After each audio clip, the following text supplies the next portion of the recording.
Welcome, curious minds, to another deep dive.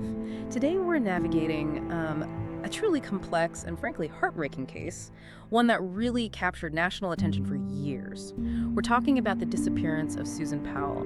And this isn't just about a timeline, it's really a deep dive into, well, family secrets, disturbing accusations, and the tragic fate of innocent lives caught right in the middle of it all. You've sent us a ton of information articles, police reports, even court documents, and investigative podcasts. Our mission is to sort of pull out the most critical insights from all that. Yeah, absolutely. Our goal is really to connect these pieces. They might seem disparate at first, but when you link them, you uncover these underlying patterns of behavior, and you really start to grapple with the profound questions this case, well, it still raises today. What emerges when you connect those dots is a profoundly disturbing picture. Exactly. So we're going to trace Susan's life, the unraveling of her marriage, the highly unusual circumstances around her vanishing in December 2009, and of course the shocking developments that followed, including, tragically, the deaths of her two young sons. So let's begin this deep dive. It's a difficult story. Okay, our journey starts in West Valley City, Utah. Susan Marie Powell, born in '81, disappears. Her husband, Joshua Powell, well, he quickly became a person of interest, but, and this is key, he was never formally charged in her disappearance. Right. And what makes this even more complicated, just horrific really, is that Joshua later killed himself and their two young sons, Charles and Braden. That was February 2012. Police eventually concluded this was May 2013 that Joshua likely killed Susan, and they believe he had help from his brother Michael. Michael also died by suicide in February 2013. Such a devastating outcome. And to really get the full scope, you have to look at Joshua's background. Our sources detail a deeply dysfunctional household back in Puyallup, Washington, where he grew up. His father, Stephen Powell, openly abusive, even reportedly sharing pornography with his sons. Wow. Yeah. Divorce filings from Joshua's mother back in '92, they paint this picture of Stephen just refusing to enforce any limits on behavior. Yep. And chillingly, Joshua himself, there are allegations he killed gerbils as a teenager, threatened his own mother with a butcher knife, attempted suicide. That's more than just a difficult upbringing. Oh, absolutely. It reveals this early escalating pattern of violence. Right. And deep psychological disturbance. And seeing that history, it really underscores how deep those roots of dysfunction ran. It created an environment just ripe for tragedy, it seems. So Joshua met Susan Cox in November 2000. It was at an LDS Church Institute of Religion course. They married pretty quickly, April 2001. Susan was a trained cosmetologist, but she worked for Wells Fargo Investments after they moved to West Valley City, Utah. They had two sons, Charles, born in 2005, and Braden in 2007. Right, but their family life. Yeah. It was far from the ideal Susan probably hoped for.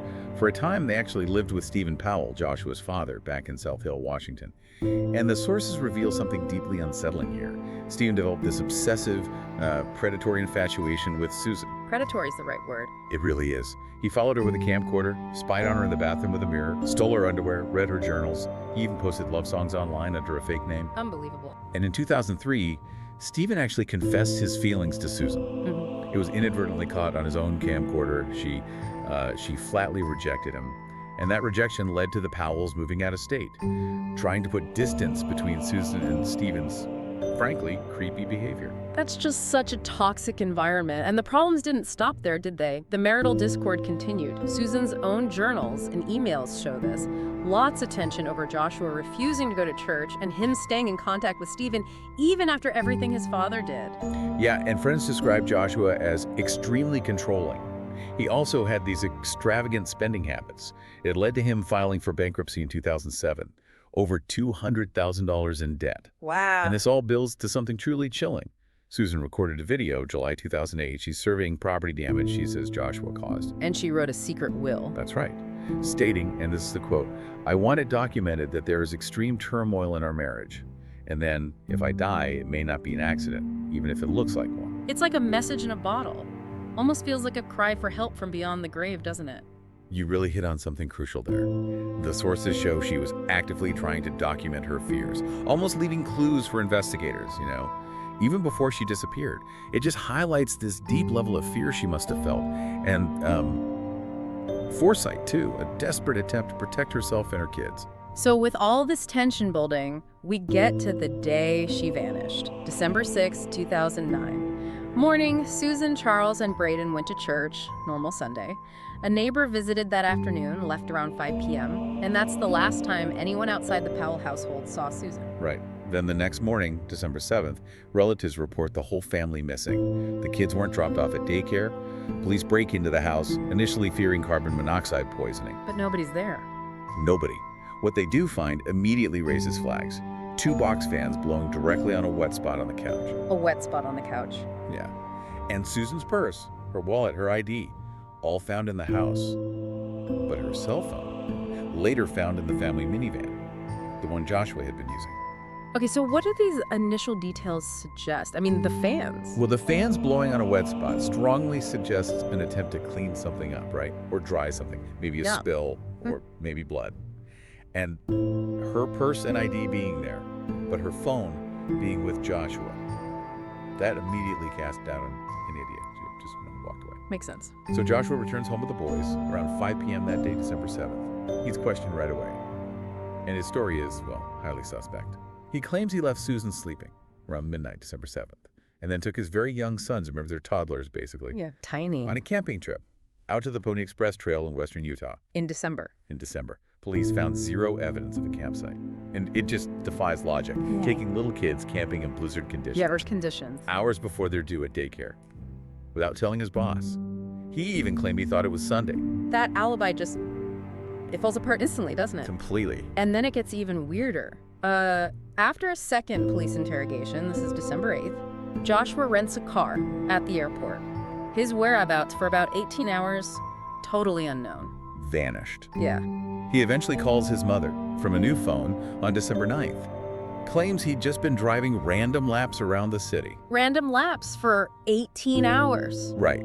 But police later discovered he'd put an additional 807 miles on that rental car's odometer. 800 miles. 800 miles. Okay, so this huge gap in time, the mileage, combined with that completely unbelievable camping story, that must have immediately put him right at the center of the investigation. Oh, absolutely. Red flags everywhere. The investigation intensified very quickly. They searched the Powell residence again December 9th, found critical evidence, traces of Susan's blood on the floor, life insurance policies on Susan totaling $1.5 million. $1.5 million. Yeah. And that handwritten letter from Susan expressing fear for her life, the one we mentioned earlier. DNA tests later, 2013, matched one blood sample to Susan, but another sample. It came from an unknown male contributor. Unknown male, so who else could have been there? Exactly. That raises huge questions. And Joshua's other actions around that time, they just paint this chilling picture. Documents came out later, August 2012, showing he liquidated Susan's retirement accounts right after she disappeared, canceled her chiropractor sessions, pulled the kids out of daycare. And really disturbingly, he had actually discussed with coworkers months before Susan vanished how you could hide a body in one of those abandoned mine shafts out in the western Utah desert. He talked about that beforehand. He did. It's documented. Wow. And what about the children? What did they say? Well, their accounts were heartbreaking and also conflicting, which isn't surprising given their age and the trauma. The older son, Charlie, he initially confirmed the camping trip, but he said Susan had gone with them and didn't come back. Okay. Weeks later, though, a teacher reported Charlie claimed his mother was dead. And even more chilling, Susan's parents, Chuck and Judy Cox, they said months after the disappearance, Braden, the younger one, drew a picture of a van with 3 people in it and told carers, "Mommy was in the trunk." Mommy was in the trunk from a little boy. That's horrifying. Deeply disturbing. It underscored just how dire this situation likely was. So investigators kept pressing Joshua. He gets an attorney, becomes uncooperative. A common pattern, right, when suspects feel the pressure. Yeah.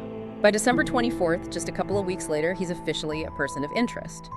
Then, January 2010, he moves permanently, back to Puyallup, Washington. Takes the boys, his father Stephen moves in, his brothers Michael and John, his sister Alina. Sounds like he lost his job in Utah. Seems likely. And as the investigation wears on, this strange sort of narrative war starts online. A website pops up, susanpowell.org, anonymous, defending Joshua, attacking Susan's family, even his own estranged sister, Jennifer, accusing them of a smear campaign. Yeah. It even speculated Susan ran off to Brazil with another missing man, Stephen Kuchar. The widespread belief was that Joshua and his father, Stephen, were behind these posts, trying to push this narrative that Susan abandoned her family because she was mentally ill. And her family rejected that, obviously. Of course. They called the claims unsupported It just shows how quickly misinformation can spread in these high-profile cases and how malicious it can be. And the scrutiny wasn't just on Joshua. His father, Stephen, came under intense police attention too, right? Big time. In 2010, police seized computers from Stephen's house, found 4,500 images of Susan, taken without her knowledge, close-ups of specific body parts. It's just vile. That's beyond creepy. That's criminal obsession. And it led to his arrest, September 2011. Voyeurism, child pornography charges. Police found evidence he'd secretly videotaped young girls, other women, including Susan, extensively. Joshua was even named a subject in that investigation. It just reveals this deep, disturbing pattern of sexual deviance and control in that family. It's like a whole family pathology. And what about the brother, Michael? Michael Powell also raised significant suspicions. Very shortly after Susan disappeared, he sold his broken-down car, a Ford Taurus, to a wrecking yard way out in Oregon. And later, he ordered satellite images of that wrecking yard lot. Why would he do that? Good question. When police eventually found the car, a cadaver dog hid on the trunk, indicated decomposing human remains had been there. Whoa. DNA tests were inconclusive, unfortunately. Michael later died by suicide, February 2013. Police described him as extremely evasive about that car. Utah authorities have since said publicly they believe Joshua and Michael were accomplices in Susan's murder, that Michael helped dispose of the body. So a family affair potentially covering up a murder, but despite all this, they never found Susan. There were searches, right, near Topaz Mountain? Yes, September 2011. Authorities found what looked like a possible gravesite near Topaz Mountain in Utah, an area Joshua often camped. There were signs of recent digging, shoveling. They dug, they sifted. Oh. Nothing. Sniffer dogs did indicate a scent, but no human remains were ever confirmed there. So close, yet so far. And there was another search more recently. Yeah, early 2022. A cave exploration crew, actually led by Dave Sparks from the Diesel Brothers show. They searched a mine shaft in the Utah desert near where Joshua claimed he camped that night. They found some rib bones, possible human vertebrae, scraps of clothing. Human remains. Turned out to be animal remains, based on DNA tests. They did find pants with male DNA the family is still trying to identify, but not Susan. God, that's agonizing for the family. All these leads, these efforts, and still no answers. It highlights the persistence, years later, but also the immense challenges in these kinds of searches. And meanwhile, things between the Powell and Cox families just got uglier. After a police raid in 2011, Joshua and Stephen actually went to the news media, talking about journals Susan supposedly wrote about her relationship with Stephen, claiming they were falling in love, that Susan was mentally unstable. Just trying to smear her reputation. Exactly. A calculated attempt to discredit her, shift blame. A judge had to issue a permanent injunction, stopping them from publishing any more alleged journal material. And Susan's father, Chuck Cox, he fought for custody of the boys, right? He did. Bravely. A Washington court eventually granted him temporary custody. The court ruled Joshua had to move out of Stephen's house to regain custody. Did? Well, Joshua rented a house in South Hill, but authorities later alleged he never actually moved there, just kept living with Stephen. Always trying to bend the rules. Seems that way. During this time, late 2011, Josh Powell underwent court-ordered psychological evaluations. The psychologist, James Manley, found Joshua had, on paper, adequate parenting skills, decent employment history. But he also noted really troubling issues. Joshua's failure to admit any personal shortcomings, his overbearing behavior with his sons, persistent defensiveness, paranoia, which Joshua blamed on police and media, of course, plus underlying narcissistic traits. So red flags even in the psych evil. Definitely. Manley's initial recommendation, though, was just for supervised visitation. Okay, and then there was that discovery about images on a computer, right? That caused a stir. Ah, yes. Late January 2012, West Valley City Police announced they found about 400 images simulated child pornography, bestiality, incest on a computer seized from the Powell home. Joshua was accused of viewing them. Which sounds damning. It did at the time. But here's a really critical clarification that came out much later in 2019 from the podcast Cold. That report revealed those images were not Joshua's. They weren't even from his computer originally. Really? They were cached images from Susan's secondhand computer, viewed by its previous owners, who were actually fellow members of her LDS church congregation. Oh my God, so a complete misattribution. A complete and very damaging misattribution. No criminal charges were filed related to those specific images, obviously. But back when they were discovered, they caused Manley, the psychologist, great concern. It led him to recommend a more thorough psychosexual evaluation for Joshua. Though, importantly, no change to the visitation schedule was recommended at that point. That's a massive detail. It completely changes the context of that finding. It absolutely does, and it raises that important question, How much information presented publicly, especially in huge cases like this, is actually accurate or accurately contextualized? How do we, as listeners trying to understand, discern the truth when things like this happen, even from official sources? It's a really good point. It shows how narratives can be shaped by incomplete or just plain wrong information. Yeah. And Joshua's brother Michael, he was also part of this narrative battle. He created a Google Sites page claiming Susan's parents were abusing the children, that police botched the investigation. The site got taken down, but it shows another desperate attempt to control the story. Just layer upon layer of dysfunction and manipulation. And all of this escalating tension, the custody battle, the evaluations, it all built towards one horrific day, February 5, 2012. Yes. The social worker, Elizabeth Griffin Hall, arrived for a scheduled supervised visit at Joshua's rental house in South Hill. She called 911, frantic. Reported Joshua grabbed the boys, pulled them inside, and wouldn't let her through the door. Soon after she made that call, the house exploded. Killing everyone inside. Killing Joshua and Charles and Braden. Just devastating. Authorities treated it immediately as a deliberate double murder-suicide. The official cause of death for all three was carbon monoxide poisoning.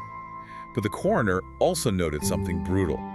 Both children had significant chopping injuries to their head and neck. Chopping injuries? He attacked them. Yes. A hatchet was recovered near Joshua's body. Investigators found 2 5-gallon cans of gasoline.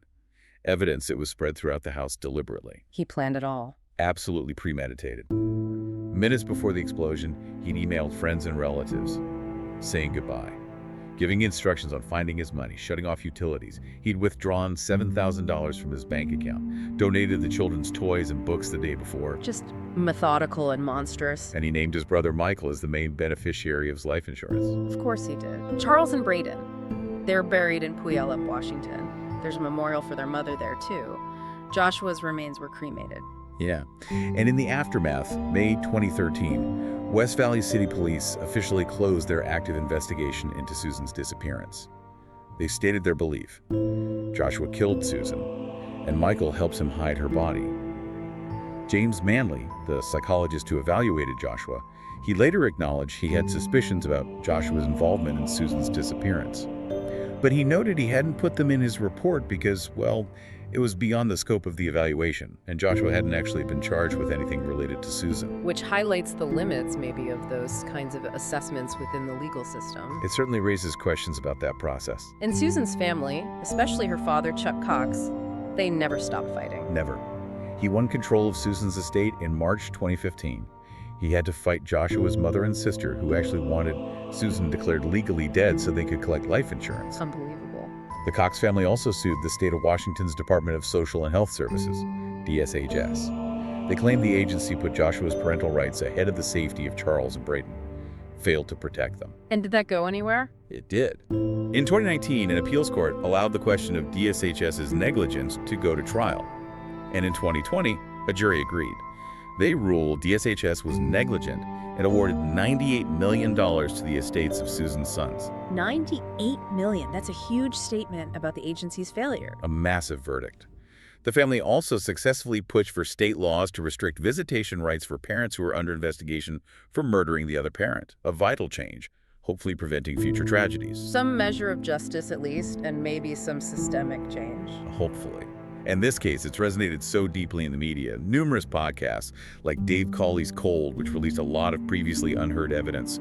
Documentaries, too, like one on Oxygen featuring Stephen Powell's creepy home videos.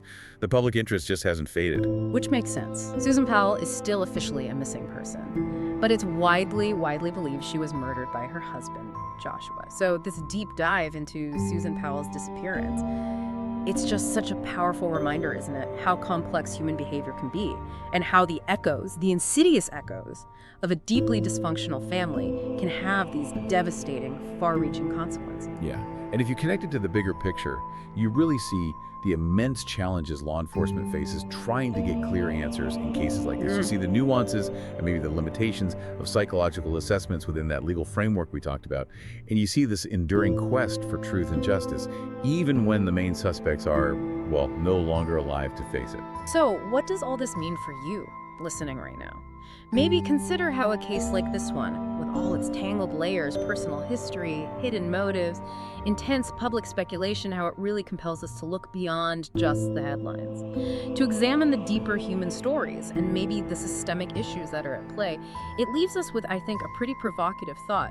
When the only witnesses are gone, when the main perpetrator takes his own life, and potentially his accomplice does too, how do we really piece together the complete story? And maybe more importantly, what responsibility do we have as a society to protect the vulnerable when there are clear warning signs, like there were here? That's the crucial question. Thank you for joining us on this difficult but I think incredibly important deep dive. Keep digging, keep questioning, and keep learning. We'll see you next time.